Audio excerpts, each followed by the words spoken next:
Hello everyone, my name is Kevin. Today I'm going to show you how to save object in pre-modeling. Alright, let's get into it. First thing first, we have to create a category in here so that you can add your object. Alright, in order to press this, go back to AiHouse here. Okay, come to here, there's V4, V5, so this one V5.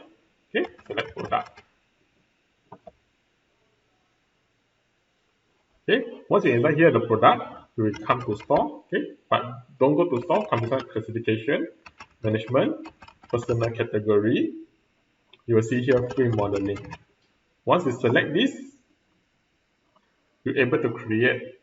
So if you don't have, you create one. Okay, otherwise you got ready, you create a category. Let's name it something. Right, let's save. Okay, there you have something like this.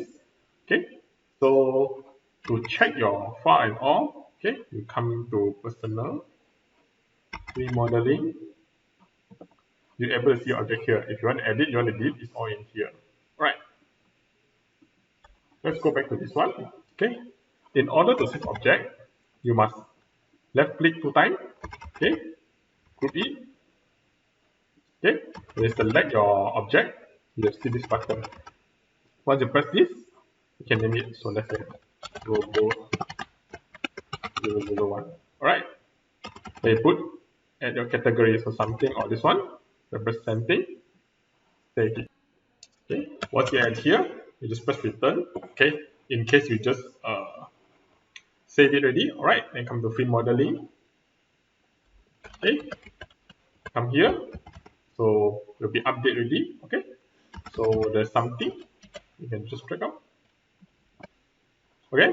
Or my previous one, I saved the object. Okay. So there you go. This is how you save object in free modeling. Alright. So which is this button here. Okay. So hit the like button and subscribe. Okay. Bye.